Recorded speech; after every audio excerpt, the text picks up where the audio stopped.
বন্যার ত্রাণের টাকা নিয়ে প্রশ্ন করায় ক্ষণিকের ছেলে বলে গালি দিয়েছিল হাসনাত। গতকালকে তার খেজুর নিয়ে ক্লাসটা দেখলাম, ভালো লেগেছে। হাসনাত আবদুল্লাহ ত্রাণের খেজুর নিয়ে যে রকম ভিডিও বানিয়েছে, ক্লাস করিয়েছে।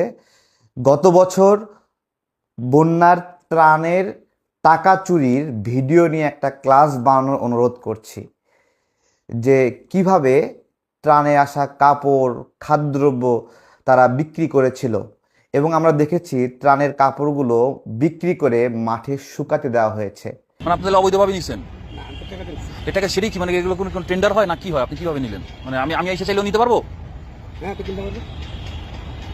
কিন্তু টিসি কাছে দেখেন অভাব নেই। কিস্তিতে নাই তো এখন। এই কারণ ছতলা সাততলা ডেলি 2টা 3টা রাখ করে দিতেছে। বাড়িতে বাড়িতে যেন কুমিল্লা পাঠাইছে না, এটা ঠাল করে দিয়েছে, এগুলো তো কিনলে না। ওইভাবে একটা ভিডিও ক্লাস হলে কেমন হয়?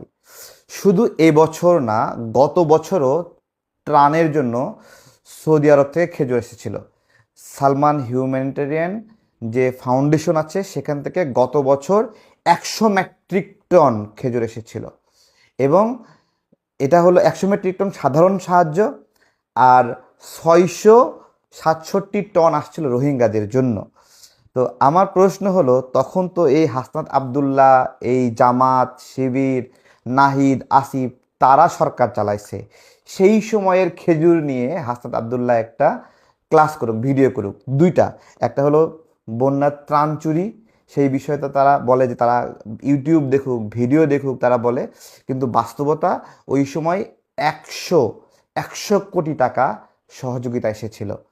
100 কোটি টাকার সাথে যুক্ত হয়েছে সাধারণ মানুষের টিএসসিতে দেওয়া, এই যে হাসনাত আবদুল্লাহদেরকে যে ত্রাণ দিয়েছিল সেই দান, এবং 2 দিনের সরকারি চাকরিজীবীদের বেতন কেটে রাখা হয়েছিল।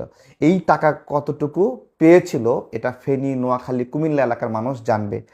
আর এইবার যে খেজুর এসেছে, দেবিদারের মানুষের কাছে জিজ্ঞাসা যে হাসনাত আবদুল্লাহর কাছে যে খেজুরটা দেওয়া হয়েছে সরকারিভাবে, সেই খেজুরটা আপনারা পেয়েছেন কিনা।